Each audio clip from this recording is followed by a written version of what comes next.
మీరు secret room లో ఉండి బయటకు వచ్చిన తర్వాత అందరూ అశ్వత్థామ 2.1 అని ట్రోల్ చేశారు. ఇప్పుడు 3.1 చేస్తారు, ఖచ్చితంగా చేస్తారు. Are you ready for that? Yeah, obviously I'm ready for that. ఎందుకంటే ఇప్పుడు మనం ఎప్పుడైతే ఇప్పుడు ఎదుగుతున్నాం అన్న దానికి ఇది ఒక సైన్ బ్రో. ట్రాలింగ్ అన్నది ఇప్పుడు వాడు ఎందుకు ఇప్పుడు ఒక ఎవరు తెలియని పర్సన్ ని ట్రాల్ చేస్తే వాడికి వ్యూస్ రావు ఫస్ట్. సో మనం ఎదుగుతున్న టైంలో 100% మనకి లాగాలి అని, కిందికి లాగాలి అని అనుకునే పర్సన్స్ ఉంటారు. అసలు నన్ను ట్రాల్ చేసేవాడు ఎవడో, వాడికి నేను ఎవరో తెలియదు, నాకు వాడు ఎవడో తెలియదు, నా పర్సనల్ లైఫ్ ఏంటో తెలియదు. వాడు జస్ట్ నా ఒక ఆస్పెక్ట్ బిగ్ బాస్ గేమ్ లో ఉన్నది చూసింది తప్ప వాడు చూడని లైఫ్ నా వెనక లైక్ నాకు ఇంకో 27 years ఆఫ్ లైఫ్ ఉండే నాకు బిగ్ బాస్ కి రాకముందు. సో నేను ఏ సిచ్యువేషన్స్ లో పెరిగినా, నా పరిస్థితులు ఏంటి అవేం వాడికి తెలియదు, వాడికి అవసరం లేదు కూడా. వాడికి ఏంది జస్ట్ వ్యూస్ కావాలి. సో దానికోసం ట్రాల్ చేస్తుండు. సో దానికి నేను అంత సీరియస్ గా అయితే తీసుకోను. అండ్ ఇట్స్ లైక్ ఇప్పుడు నేను ముందు కూడా ఉన్న ఒక అంటే బిగ్ బాస్ కి రాకముందు కూడా ఒక సినిమా చేసిన, అప్పుడు ఎవరు నన్ను ట్రాల్ చేయలేదు, ఎందుకంటే ఎవరికి తెలియదు నేను.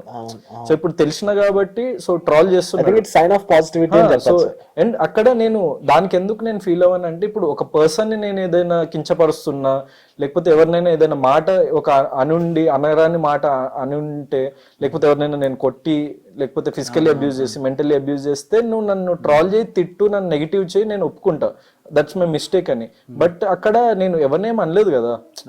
సో నా స్పిరిట్ ని నేను you can't kill my spirit, I'm back అని చెప్పిన. సో దాంట్లో ట్రాలింగ్ వాడికి చేసుకోవడానికి వాడు ఏదో ఇప్పుడు బీజిఎం చేసేసి అది చేసేసి ఇది చేసేసి ఎడిటింగ్ చేసేసి దేన్నైనా ట్రాల్ చేయొచ్చు మనము.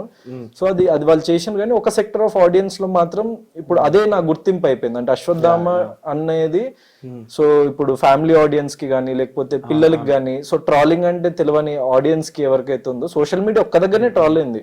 సోషల్ మీడియాలో లేని ప్రపంచం బయట చాలా ఉంది.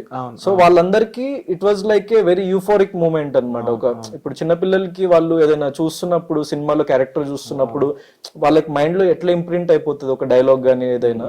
సో అట్లా ఒక ఇంప్రింట్ అయిపోయింది వాళ్ళకి నా డైలాగ్ అనేది. ఇప్పటికంటే ఇప్పుడు 1 year అయిపోయి గడిచిపోతున్నా కూడా వాడు అరుస్తాడు నేను కనిపించాను అశ్వత్థామ అన్న 2.2 అని.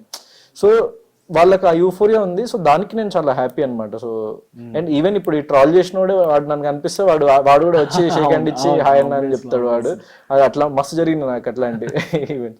ఇప్పుడు ఫర్ ఎగ్జాంపుల్ మాకు సీజన్ 7 ఫినాలే రోజు బయటకు వచ్చేసినప్పుడు చాలా రక్కస్ అయింది, చాలా అద్దాలు బలగొట్టేషన్, కార్లు బలగొట్టేషన్ కొంచెం మంది కంటెస్టెంట్స్ కదా. నాకేమైంది తెలుసా, నేను కార్లోంచి ఓపెన్ గా విండో దింపి అందరు భయపడుతుంటే, నేను సందీప్ మాస్టర్ కార్లో ఉండే, నేను శుభశ్రీ, సందీప్ మాస్టర్, ఇంకా ఫ్యూ పీపుల్ ఉండే. సో అందరు భయపడుతుంటే నేనేమన్నా అంటే ఏం కాదు మీరు విండోస్ దించండి అని చెప్పి నేను బయటికి వెళ్ళిపోయి అందరికి షేక్ హ్యాండ్లు ఇచ్చిన, ఎవడేమనలేదు. సో అక్కడ నాకు అర్థమైపోయింది అంటే ఇప్పుడు వాడికి నిజంగా నేను నచ్చకుండా ఉంటే వాడు ఏదైనా అప్పుడు మా కార్ని హర్ట్ చేసేటోడు ఏమైనా చేసేటోడు కదా. సో ఈవెన్ అంటే నాకు యాంటీ ఉన్న ఫ్యాన్స్ కూడా దే డోంట్ హేట్ మీ. వాళ్ళ కంటెస్టెంట్ కి నేను ఎదురుగా నిలబడ్డా అని చెప్పేసి వాళ్ళు నన్ను ట్రాల్ చేయడం అది చేయడం, కానీ నా క్యారెక్టర్ అనేది వాడికి అంటే ఈవెన్ నాకు చాలా మంది ఇప్పుడు నా ఆపోజిట్ కంటెస్టెంట్, నేను అపోజ్ చేసిన కంటెస్టెంట్ ఫ్యాన్స్ వచ్చి నా ఫస్ట్ ఫేవరెట్ ఆ పర్సన్, నేను సెకండ్ ఫేవరెట్ నువ్వు అన్న వాళ్ళు చాలా మంది ఉన్నారు. సో మీ క్యారెక్టరైజేషన్ అంటే ఇష్టం, మీ యాటిట్యూడ్ అంటే ఇష్టం. ఎందుకంటే నేను ఎప్పుడు దేనికి భయపడను, దేనికి అర్థించను నాకు ఇది కావాలి అని. నేను దేనికి ఎక్కువ సింపతి క్రియేట్ చేసి ఏడ్చి రాద్ధాంతం చేయను. So that is me and that's what a sector of audience liked. And అట్లనే ఉండాలి మనిషి అన్నప్పుడు. మనము ఎక్కువ దేనికి అంత కంగారు పడొద్దు, ఎందుకు భయపడ